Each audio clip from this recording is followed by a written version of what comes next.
কথাগুলি দিলের কান লাগায় শুনবেন, জীবনের সবচেয়ে গুরুত্বপূর্ণ কথাগুলি আপনাদের কানে ঢুকতেছে। হায়াত যদি তাকে 50 বছর, নিজে প্রশ্ন করেন 50 বছরের হায়াত দিয়া পুঁজি শেষ, ব্যবসায় কতটুকু লাভবান, কতটুকু ক্ষতিগ্রস্ত, হিসাব মিলিয়ে দেখবেন আমরা সবাই ক্ষতিগ্রস্ত। আল্লাহ বলেন পৃথিবীর সব মানুষ ক্ষতিগ্রস্ত, সব মানুষ ক্ষতিগ্রস্ত। হিসাব মিলায়া ঘুমায়া আমরা দেখি হিসাব মিলে না রে, ক্ষতিগ্রস্ত হয়ে গেছে। আল্লাহ বলেন হাবিব আপনি ক্ষতিগ্রস্ত নয় গো, যারা আপনাকে ক্ষতিগ্রস্ত বলে অপবাদ দেয়, মাপ দিয়া দেখেন তারা ক্ষতিগ্রস্ত।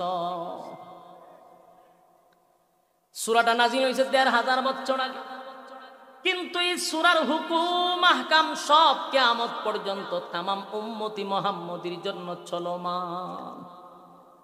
এই সূরা শুধু আবু জাহিল আবু লাহাবের জন্য নাজিল হয় নাই, কিয়ামতের আগ পর্যন্ত সমস্ত মানুষের জন্য এই সূরাটা একটা মিটার। কথা হইল না? মাপ দিলেই ধরা পড়বো, খেয়ে লাভবান, খেয়ে ক্ষতিগ্রস্ত। আরে যুবক ভাই,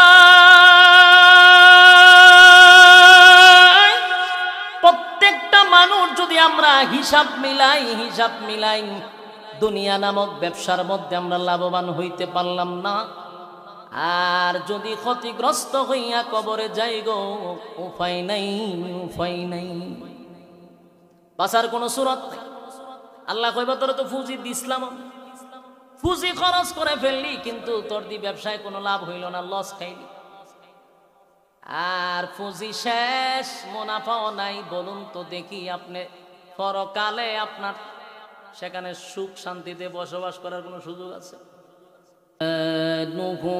বিল্লিসানি ওয়ালা বিল কলম ونشهد أن لا إله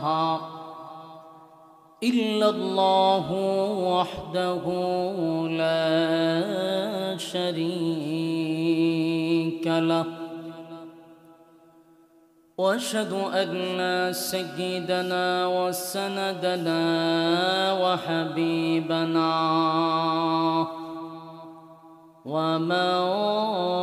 ومولانا محمدا عبد الله ورسوله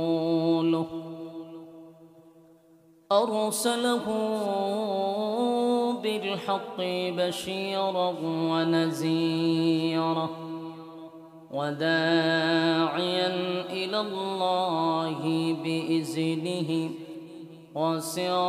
وسراجا منيرا.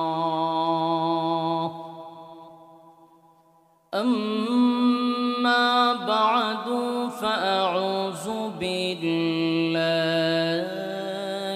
من الشيطان الرجيم.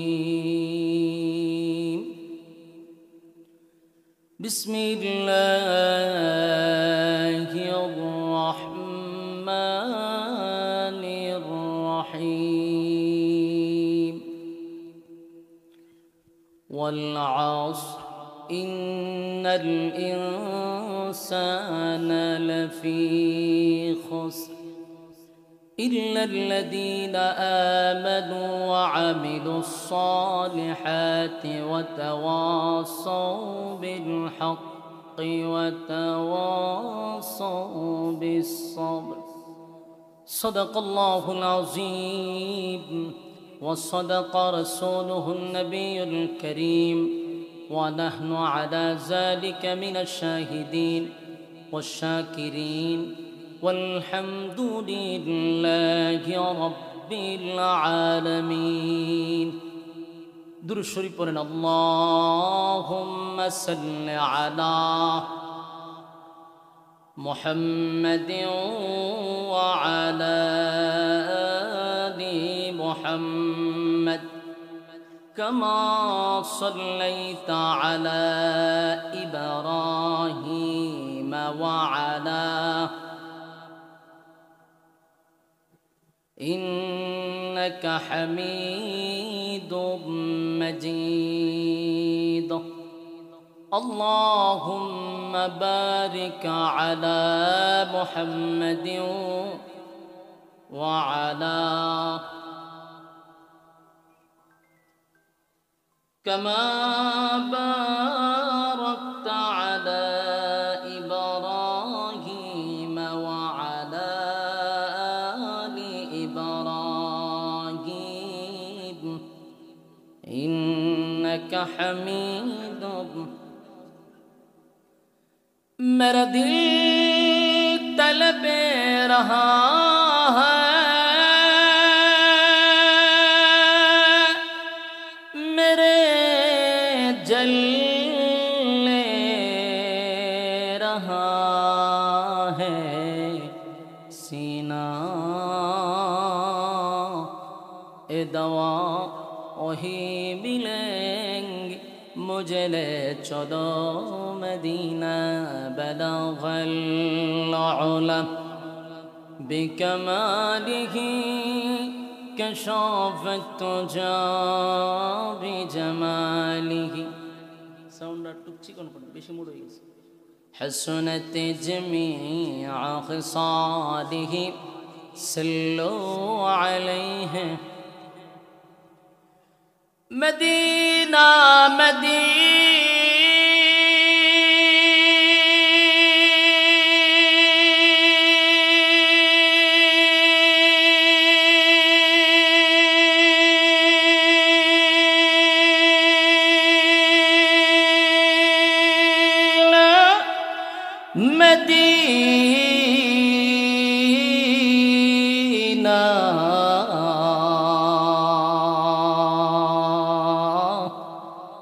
मदीना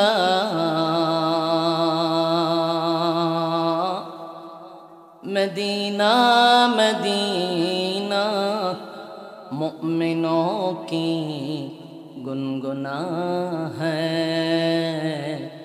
दीदारे मदीना आशिकों की तमन्ना है बलगल उला मॉनिटर कमान मॉनिटर हल्का कमान बॉक्स से बड़ा हसनत जमीअ खसालिह सल्लो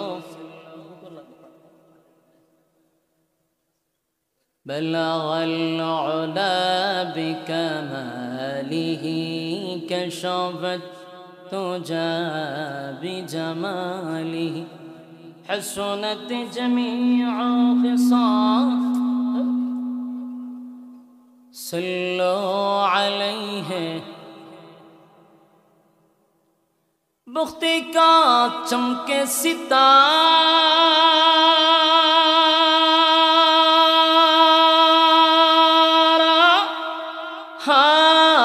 हाजिरी का हो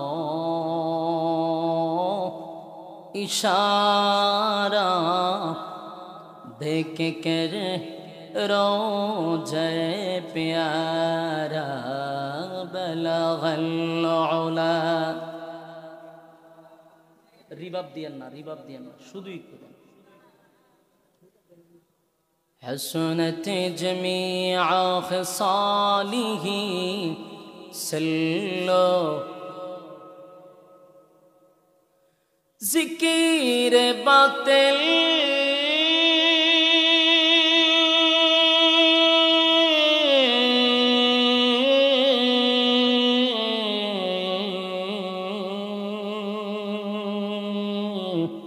को हटा दे दिल से रब जिक्र में तेरे लगा दे रोज शाबिला इलाहा जोड़े ला इलाहा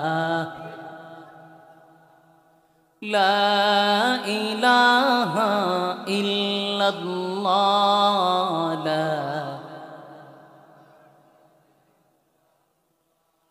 ला इलाहा इल्लल्लाह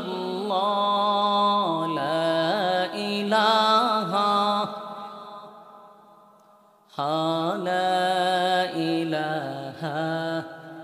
রাসূল সাল্লাল্লাহু আলাইহি ওয়াসাল্লামকে মুশরিক বেঈমানরা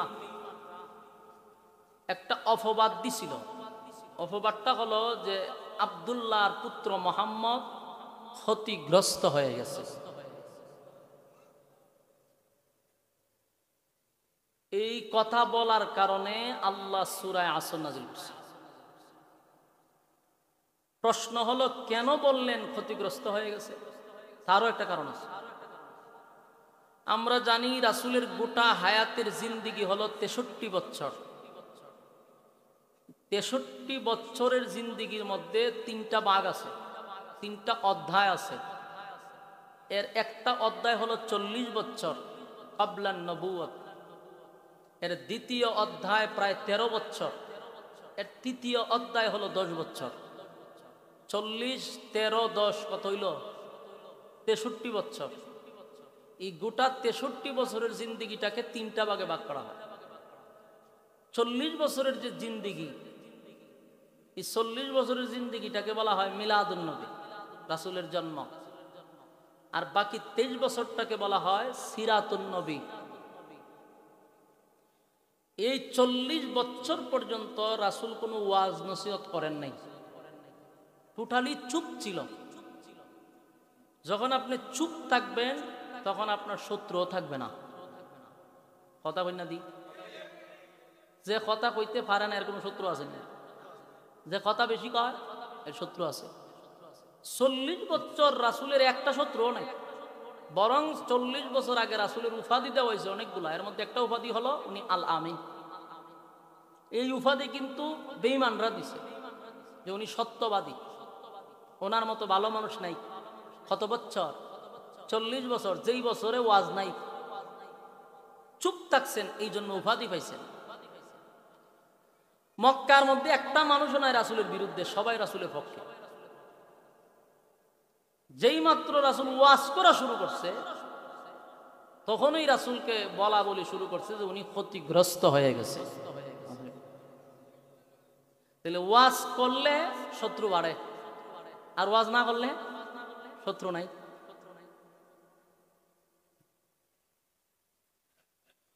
একজনে এক বাড়িতে গিয়ে দেখে ময়না পাখিরে পিঞ্জিরার ভিতরে বইরা রাখছে।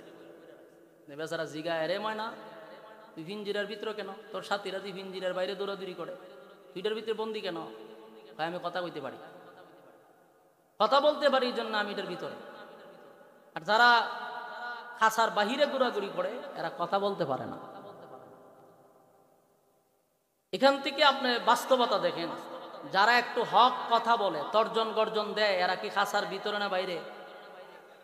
কথা কই না দি, খাসার ভিতরে। কেন খাসার ভিতরে? কথা কয়। কথা কই না দি, না আরো বুঝায় ফোন লাগবে। এরা খাসার ভিতরে এখন কথা কয়, খাসার বাহিরে যারা কথা বললো এই কথায় হিট আসে না। রাসূল সাল্লাল্লাহু আলাইহি সাল্লাম যখন কথা বলা শুরু করলেন, এখন তারাই কয়, যারা উপাধি দিছিল আল আমিন, তারাই কয়, রে মুহাম্মদ তো এতদিন বালা ছিল, ক্ষতিগ্রস্ত হয়ে গেছে। 40 বছরের যে জীবনী, ওয়াজ নসিহত নাই, নাই নামাজ, নাই রোজা, নাই হজ, নাই যাকাত, না পর্দা, না সুদ, না ঘুষ, কোন ওয়াজ করছে? এই জন্য এই 40 বছরের জীবনী নিয়ে অনেকে লাফায়। লাফায় এই কারণে, কারণ এটা নিয়ে লাফালে এটার মধ্যে নামাজ নাই, রোজা নাই, হজ নাই, যাকাত নাই, পর্দার ক্ষত আইছে না। 40 বছরের আগে কি কোনো পর্দা আসেনি? এলে অনেকে পর্দার ব্যাপারে গুরুত্ব নাই। 40 বছর লিয়া যারা বেশি লাফায়, এর মধ্যে নামাজও নাই, রোজাও নাই, পর্দাও নাই, সুদ হালাল হারাম কোনো কিছু বুঝে না। বাকি 23 বছরের জিন্দেগি যদি আপনি ফলো করেন, নামাজ আছে, রোজা আছে, হজ আছে, যাকাত আছে, পর্দা আছে, হালাল আছে, হারাম আছে। বাস্তব না বাস্তব? এই জন্য দেখবেন 23 বছরের জিন্দেগি যারা পালন করে এরা পর্দা মানে। 23 বছরের জীবনী যারা পালন করে তারা রোজা রাখে, নামাজ পড়ে, হজ করে, যাকাত দেয়। এই জন্য গোটা 23 বছরের জিন্দেগিটা পালনীয়, এটা পালন করতে হবে। 40 বছরের জীবনী পালনীয় নয়, এটা আলোচ্য। আমার কথা বুঝুননি আপনারা? বুঝার কথা তো। আপনার বাউন্ডারির বাসার তো 40 বছরের জীবনে কি ফালনীয় কথা কয় না। আল্লাহ গুরুস্থান কাছে দিকে কি আমি গুরুস্থানের মানুষ লিয়ে বাস করতেছি, মুর্দানা জিন্দা আপনারা তো আওয়াজ দিতে মানে তো ভয় লাগতেছে আমার দিকে কি জিন্দা না মুর্দা। জিন্দা হইলে লারা সারা দেন, নাহলে জানাজা করে লাম লক্ষণ বালা না। বলতেছি 40 বছরের যে জীবনী এটা কি পালনীয় না আলোচ্য? আলোচ্য। এই বিষয়টাই আমরা বুঝি না, না বুঝার কারণে আমরা হইলাম ওয়াহাবি। আমরা কি ওয়াহাবি শব্দ যারা করতে পাইছে, এরপরে কয় আর রাসূলের দুশমন। 40 বছরের জীবনে যে তোরা কস পালনীয়, এটা পালন কেমনে করবে আমার বুঝা, এটা তো পালনীয় নয়। পালন কিভাবে করবাম? 23 বছরের জিন্দেগি পালনীয়, শুধু আলোচ্যর মধ্যে সীমাবদ্ধ নয়, পালন করতে হবে। আর 40 বছরের জীবন এটা শুধু আলোচ্য বিষয়, রাসূলের জীবন ইতিহাস। এই 40 বছর রাসূল ওয়াজ নসিহত না করার কারণে আবু লাহাবের কাছেও রাসূল ভালো ছিল, আবু জাহিল্লার কাছেও ভালো ছিল, মক্কার সবচেয়ে বড় শীর্ষ সন্ত্রাসের কাছে রাসূল ভালো, কারণ ওয়াজ করছেন। আমাদের মধ্যে দেখবেন অনেক ওয়াজিরা অনেক বাতিলের কাছে খুব ভালো, ঠিক না? সন্ত্রাসের কাছেও ভালো। আর হুজুর খুব সুন্দর ওয়াজ করে, আসমানের উপরের ওয়াজ আর জমিনের নিচের মাঝখানে তো কোনো ওয়াজ করে না হুজুর, অসুবিধা কিতা? ইতা ওয়াজ করে হুজুর, কোনো অসুবিধা নেই, কিন্তু মাঝখানের ওয়াজ করলে হুজুর রাজনীতি করে। বাস্তব না বাস্তব? যেই মাত্র 40 বছর কমপ্লিট হলো, আল্লাহ হুজুর এখন আর আপনি চুপ থাকলে হবে না, নীরব ভূমিকা শেষ, আপনার ওয়াজ করা শুরু হইল। ওয়াজ কি? সর্বপ্রথম রাসূল ওয়াজ করে লা ইলাহা ইল্লাল্লাহু মুহাম্মাদুর রাসূলুল্লাহ সাল্লাল্লাহু আলাইহি ওয়াসাল্লাম। এই ওয়াজ, লা ইলাহা ইল্লাল্লাহ, নেই কোনো মাবুদ আল্লাহ ছাড়া, মুহাম্মাদুর রাসূলুল্লাহ সাল্লাল্লাহু আলাইহি ওয়াসাল্লাম আল্লাহর বান্দা এবং রাসূল। রাসূল যখন ওয়াজ করা শুরু করছে, কইও এতদিন তো বহুত গাছের পূজা, মাছের পূজা, সূর্যের পূজা, চন্দ্রের পূজা, মূর্তির পূজা, বাবার পূজা, জড়ার পূজা, ল্যাংটার পূজা বহুত করছো, এখন আর এগুলো চলবে না, এখন গোলামি চলবে কার? আর আমারে সারা জীবন বলছো আব্দুল্লাহর পুত্র মোহাম্মদ, আজকের থেকে মোহাম্মদের মধ্যে সীমাবদ্ধ নয়, আমি মুহাম্মাদুর রাসূলুল্লাহ। এখন মক্কার যারা লিডার আছেন এরা কইটা কি তা কও? এটা কি বলে? এতদিন তো ভালোই ছিল, মুহাম্মদ তো দেখি ক্ষতিগ্রস্ত হয়ে গেছে। এই ক্ষতিগ্রস্ত এখান থেকে শুরু করছে। মুহাম্মদ এতদিন ভালো ছিল, কেন ভালো ছিল? চুপ ছিল। এখন দিয়ে আমরা বাপ দাদার ধর্ম নিয়ে কথা বলে, এখন দিদি দেব দেবীর বিরুদ্ধে কথা বলে, এখন দিদি কি আমাদের সাদাবাজির বিরুদ্ধে কথা বলে, সুদের বিরুদ্ধে কথা বলে, ঘুষের বিরুদ্ধে কথা বলে, দুর্নীতির বিরুদ্ধে কথা বলে। এখন মুহাম্মদ ক্ষতিগ্রস্ত। নাউজুবিল্লাহ। হুজুর যখন আসমানের উপরের ওয়াজ করে জান্নাত আর জাহান্নাম, হুজুর খুব ভালো, খবর থেকে লাশ উঠতে দৌড় মারে, আগুন লেগেছে একটা দৌড় মারছে, আচ্ছা নাই তো হুজুর খুব ভালো, হুজুর খুব ভালো। যখন হুজুরে তুল্লা ধরে মানুষের কাছে যে তেলের বোতল থাকবো মানুষের ঘরে ঘরে, এটা খাড়ের নিচে করে, বাস্তব না বাস্তব? ব্রিজ বানাইলে থাকবো রড, এখানে বাস করে, তখন হুজুর রাজনীতি করে, সমস্যাটা এখানে। বাস্তব না বাস্তব? এই হলো আমাদের মধ্যে পার্থক্য।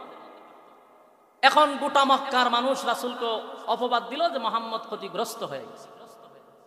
তখন আল্লাহ এই প্রেক্ষাপটে তার জবাব দেওয়ার জন্য সূরা আসর নাজিল করেন। সূরা আসর নাজিল কইরা ডাইরেক্টলি বলে নাই যে আপনি ক্ষতিগ্রস্ত না, এরা ক্ষতিগ্রস্ত, ইবাও বলে নাই। আল্লাহ বলেন সূরা আসর নাজিল করছি, এই সূরাটা একটা মিটার হিসাবে আমি নাজিল করছি। মিটার বুঝিনি? ফাল্লা ফাল্লা ফাল্লা বুঝিনি? এটার কি দেখো মাপ দে দেয়, হ্যাঁ ফাল্লা অথবা মিটার, এখন তো ডিজিটাল যুগ, মিটার দিয়া পাঠাইছি। মিটার কি বলে? এটার মধ্যে উঠলেই বোঝা যাবে কে কত কেজি, কথা হয় না? এই সূরা আসর আমি একটা মিটার দিয়া পাঠাইছি, এটার মধ্যে একটা মাপ দিলেই বোঝা যাবে কে ক্ষতিগ্রস্ত আর কে লাভবান। কি সুন্দর সমাধান! আপনারা যদি মনোযোগ দিয়ে শুনেন তাহলে আপনারা এখানে বসেই আজকে বুঝতে পারবেন যে কে লাভবান আর কে ক্ষতিগ্রস্ত। এখানে যারা শ্রোতা বসছেন আপনারাও দুনিয়ার জিন্দিগিতে কতটুক লাভবান আর কতটুক ক্ষতিগ্রস্ত ওয়াজ শুনলে আপনারা সবাই বুঝতে পারে যেতে পারবেন। আর ব্রাহ্মণবাড়িয়া ওয়াজ করা এটা একটা ব্যাপার স্যাপার আছে। কারণ এর শ্রোতা যদি থাকে 400, এর মধ্যে মনে করেন যে 300 টাকা আলেম, ঠিক নেই? সেখানে ডুপ্লিকেট কোনো ওয়াজ করার সুযোগ নাই। কবর থেকে লাশ উঠটা দৌড় মারছে, এটা ওয়াজ সম্ভব না। কথা হয় না দি? না ব্রাহ্মণবাড়িয়া, কারণ ডাইনে বামে সাইগুলা দিছে অভাব নাই। যারার জুতা জুজা করার মতো যোগ্যতা আমরা নাই, আর আমরা সার্টিফাইড আছে। গিচ্ছা কাহিনী বলার কোনো সুযোগই নাই, আর গিচ্ছা কাহিনী বলার কোনো মন মানসিকতা আমারও নাই। সুতরাং কে ক্ষতিগ্রস্ত আর কে লাভবান মাহফিলে বসেই আপনি আজকে বুঝতে পারি যেতে পারবেন। তাহলে বলুন আজকের ওয়াজটা গুরুত্বপূর্ণ কিনা? এখন আসুন এটা মিটার কিভাবে হয়। আল্লাহ সূরা নাজিল করে কয়, সর্বপ্রথমই সূরা নাজিল করে এটার আগে একটা কসম করছে আল্লাহ। কসম করার মানেটা আমাদের জানা দরকার। আমরাও কিন্তু কসম করি, মানুষ কসম করে না? আর কসমের সংখ্যা এখন বেড়ে গেছে, কারণ মানুষ এত মিথ্যা কথা বলে যে একজনের কথা একজন বিশ্বাস করতে রাজি না হয়। তখন চিন্তা করে যে কথা দিয়ে বিশ্বাস করে না, তখন 14টা কসম খারে। তার কসম করার উদ্দেশ্য হলো যে আমি যে কথা বলতেছি আল্লাহ জানে বিশ্বাস করি, নিজনে হ্যাঁ 14 গোষ্ঠীর কসম দিয়া কথাটারে খুব শক্ত করে। তখন যে কসম করে, যে শুনে এখন আর এই কসম করছে কথা সত্য হইতে পারে। তা আমাদের কসমের সিস্টেম হইল, যার ব্যবসা আছে আমার ব্যবসাটার কসম, যার বাচ্চা কাচ্চা রে আমার বাচ্চা কাচ্চার কসম। আসেনি রকম আমার জীবন এরকম কসম শুনছি, ভাই আমার মরা বাপের কসম। আপনারা বহন করে আছে মাশাআল্লাহ, তখন বুঝুন কসমের কোয়ালিটি কত বড়। আমার মরা বাপের কসম, তখন সব বনাস মরা বাপের কসম কইছে, এই মিথ্যাটারও সত্য বানাইল কসম করে। তার মানে কসম আমরা কেন করি? আমাদের কথার ওজন বাড়ানোর জন্য না, কোনো সস্তা জিনিসের কসম করি আমরা? জীবনে শুনছেন কেউ কইতে যে আমার জুতার কসম কইছে? কেন হয় না? কারণ জুতার কসম করলে জুতাটা ভিডিও খাইতে পারে, মানে বুঝলো যে ডুপ্লিকেট, এর কথার কোনো ওজন নাই, জুতার কসম করছে। এই জন্য মানুষ দামি জিনিসের কসম করে। কেন আমরা তো কসম করি কথার দাম বাড়ানোর জন্য। আল্লাহ কসম করে কি কথার দাম বাড়ানোর জন্য? তাহলে আল্লাহ কেন কসম করলেন? আল্লাহর কথার তো এমনিই দাম, কিন্তু আল্লাহ কেন কসম করলেন? আমাদের খাসলতের কারণে। কারণ আমরা কসম ছাড়া কথার গুরুত্ব দিই না। এই জন্য আল্লাহ কসম করে বলতেছেন ওয়াল আসর, সময়ের কসম, কালের কসম। আল্লাহ এই আসরের অনেকগুলো ব্যাখ্যা আছে, এর মধ্যে একটা হইল সময়, এর মধ্যে একটা কালের সময়ের কসম। পৃথিবীর সব মানুষ ক্ষতিগ্রস্ত। কিতা বুঝলেন? আল্লাহ কসম খাইরা কয় মানুষ ক্ষতিগ্রস্ত। বাঁচার সুযোগ আছে নি? বাঁচার জন্য আল্লাহ 4টা অপশন দিছে। কটা? 4টা অপশন। খুব মনোযোগ দিয়ে শুনেন। আল্লাহ নিচে কয় মানুষ ক্ষতিগ্রস্ত, আল্লাহ যদি কয় ক্ষতিগ্রস্ত, কি বুঝেন আপনি? সব ক্ষতিগ্রস্ত, 4 কাজ যারা করবে তারা ক্ষতিগ্রস্ত না। তাহলে আপনারা বলেন এখানে যারা বসছেন 4টা কাজ যদি আমরা না করি তাহলে ক্ষতিগ্রস্ত, এর মধ্যে কোনো সন্দেহ? আল্লাহ কয় 4 কাজ যারা করবে তারা ক্ষতিগ্রস্ত না, নাহলে সবাই ক্ষতিগ্রস্ত। এখন সময়ের কসম করছে, সময়ের কসম। সময় কি? আমাদের হায়াতের কসম, আমাদের গোটা জীবনের কসম। সময় আমাদের হায়াতের কসম। সব মানুষ ক্ষতিগ্রস্ত, 4 কাজ যারা করবে তারা ব্যতীত। তাহলে আজকের থেকে আমরা 4 কাজ করব, এটা জান্নাত বাড়ি যাব। এর মধ্যে প্রথম পয়েন্ট কি বলছি? যে মিটারের একটা হিসাব দিতে হবে, ঠিক না? মিটার যেটা মাপ দেখেন, এই মাপটা আগে দিয়া দেয়, এরপরে 4 কাজ হইলো লাস্টে। হলদি যদি কইলে তো শেষ হইল, ঠিক না? তাহলে মিটারটা আপনারা বুঝাই দেয়। এখানে বসে এখনই আপনারা সিদ্ধান্ত নিবেন হে ক্ষতিগ্রস্ত আর হে লাভবান। এখানে বই আপনারা বুঝে নেবেন। মাপ দেওয়ার সিস্টেমটা শুধু আমি শিখাই দিব।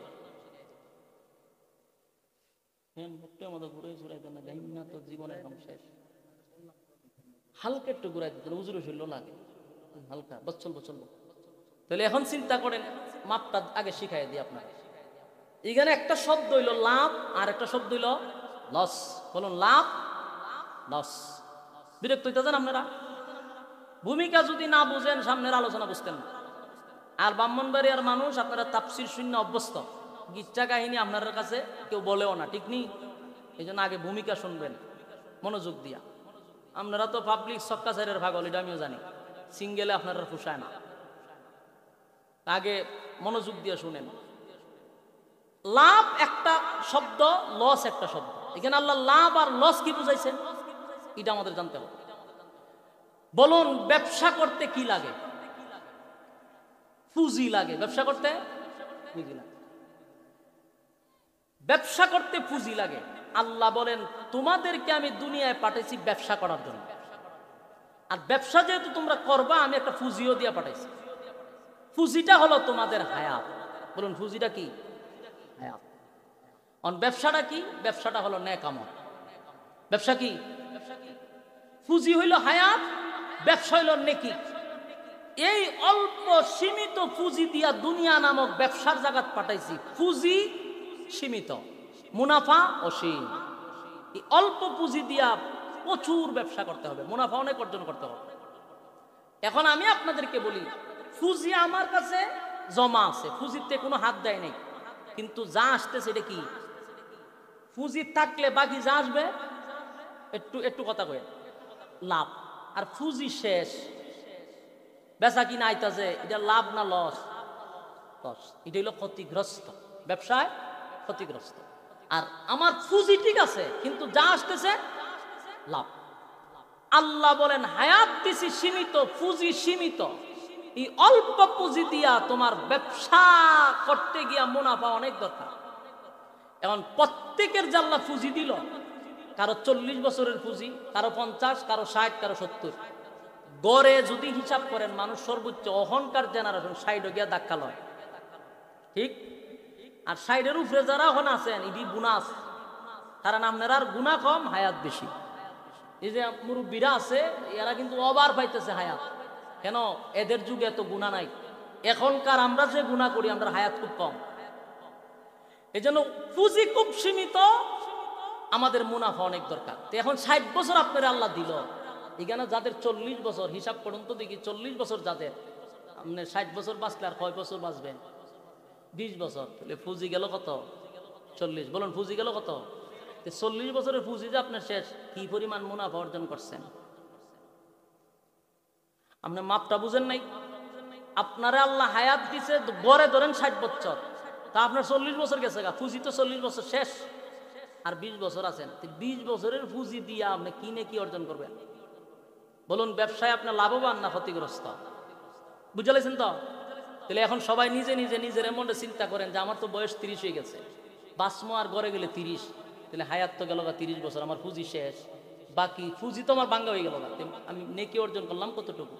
তাহলে বোঝা গেল আমি ব্যবসায় ক্ষতিগ্রস্ত। ব্যবসায় ওই কথাটাই আল্লাহ নাজিল করে বুঝাইছেন, এরারে জিগান, এরার হায়াত দিছি পুঁজি হিসাবে, এরার এই পুঁজি দিয়া কতটুকু মুনাফা অর্জন করছে, নিজেই মাপ দিলে বোঝা যাবে এরা ক্ষতিগ্রস্ত না আপনি ক্ষতিগ্রস্ত। কথা কয় না? এরা যে রাসূলটা কইছে মুহাম্মদ ক্ষতিগ্রস্ত হয়ে গেছে, আল্লাহ কয় হে ক্ষতিগ্রস্ত, কোন মাপ দিত? মাপ দিয়া দেখেন এরা ক্ষতিগ্রস্ত না আপনি ক্ষতিগ্রস্ত। আশা করি বুঝতে পারছেন। তাহলে আমরা হায়াত সীমিত, হায়াত। আল্লাহ বলেন, ওয়াল আস, সময়ের কসম, ইন্নাল ইনসানা লাফি খুসর, পৃথিবীর সব মানুষ ক্ষতিগ্রস্ত। খে লাভবান আর খে ক্ষতিগ্রস্ত মাপ দিলেই বোঝা যায়, ঠিক নেই? কথা কয় না? আল্লাহ বলেন, পৃথিবীর সব মানুষকে আমি হায়াত দিছি, এটা তোমাদের পুঁজি, পুঁজি দিয়া পাঠাইছি। রাত্রের বেলায় ঘুমাইয়া ঘুমাইয়া যদি চিন্তা করেন, যাদের বয়স 40, ঘুমাইয়া ঘুমাইয়া যদি আপনি চিন্তা করেন যে আমার 40টা বছর চলে গেল, গড়ে আমি যদি বাঁচি না হয় 20 বছর বাঁচব, তাহলে পুঁজি তো শেষ, মুনাফা কই? পুঁজি শেষ, মুনাফা কম। বোঝা গেল আমার জীবন পুঁজি দিয়া ব্যবসা করে আমি ক্ষতিগ্রস্ত, লাভবান হতে পারছি না। যুবক ভাই, পৃথিবীর যে ব্যবসা করি আমরা, পৃথিবীতে যে ব্যবসা করি, একবার যদি ব্যবসায় কেউ লস খায়, পুঁজি যদি একবার শেষ হয়, আত্মীয় স্বজন মিলা আবার তারে ফুজি দেয়, দিয়ে আবার ব্যবসা দড়ায়া দেয়। দ্বিতীয়বার লাভবান হওয়ার সম্ভাবনা আছে না নাই? কথা কয় না? এক দুনিয়া নামক ব্যবসার মধ্যে দ্বিতীয়বার লাভবান হওয়ার কিন্তু সুযোগ আছে রে। কিন্তু পরকালের ব্যবসায় যদি একবার কেউ লস খায়, দ্বিতীয়বার লাভবান হওয়ার কোনো সুযোগ নেই। ফুজি কি ফিরত দিব আল্লাহ? যুবক ভাই, কথাগুলি দিলের কান লাগায় শুনবেন। জীবনের সবচেয়ে গুরুত্বপূর্ণ কথাগুলি আপনাদের কানে ঢুকতেছে। হায়াত যদি তাকে 50 বছর, নিজেরে নিজে প্রশ্ন করেন 50 বছরের হায়াত দিয়া ফুজি শেষ, ব্যবসায় কতটুকু লাভবান, কতটুকু ক্ষতিগ্রস্ত? হিসাব মিলিয়ে দেখবেন আমরা সবাই ক্ষতিগ্রস্ত। আল্লাহ বলেন পৃথিবীর সব মানুষ ক্ষতিগ্রস্ত, সব মানুষ ক্ষতিগ্রস্ত। হিসাব মিলায়া ঘুমায়া ঘুমায় আমরা দেখি হিসাব মিলে না রে, ক্ষতিগ্রস্ত হয়ে গেছে। আল্লাহ বলেন হাবিব আপনি ক্ষতিগ্রস্ত নয় গো, যারা আপনাকে ক্ষতিগ্রস্ত বলে অপবাদ দেয়, মাপ দিয়া দেখেন তারা ক্ষতিগ্রস্ত। সূরাটা নাজিল হয়েছে ১৫০০ বছর আগে, কিন্তু এই সূরার হুকুম আহকাম সব কিয়ামত পর্যন্ত তামাম উম্মতি মুহাম্মদীর জন্য চলমান। এই সূরা শুধু আবু জাহিল আবু লাহাবের জন্য নাজিল হয় নাই, কিয়ামতের আগ পর্যন্ত সমস্ত মানুষের জন্য এই সূরাটা একটা মিটার। কথা হইল না? মাপ দিলেই ধরা পড়ব, খেয়ে লাভবান, খেয়ে ক্ষতিগ্রস্ত। আরে যুবক ভাই, প্রত্যেকটা মানুষ যদি আমরা হিসাব মিলাই দুনিয়া নামক ব্যবসার মধ্যে আমরা লাভবান হইতে পারলাম না, আর যদি ক্ষতিগ্রস্ত হইয়া কবরে যাই গো, উপায় নাই, উপায় নাই, বাঁচার কোনো সুরত নাই। আল্লাহ কইবা তোর তো ফুজি দিসলাম, ফুজি খরচ করে ফেললি, কিন্তু তোর দি ব্যবসায় কোনো লাভ হইল না, লস খাইলি, আর ফুজি শেষ, মুনাফাও নাই। বলুন তো দেখি, আপনি পরকালে আপনার সেখানে সুখ শান্তিতে বসবাস করার কোনো সুযোগ আছে?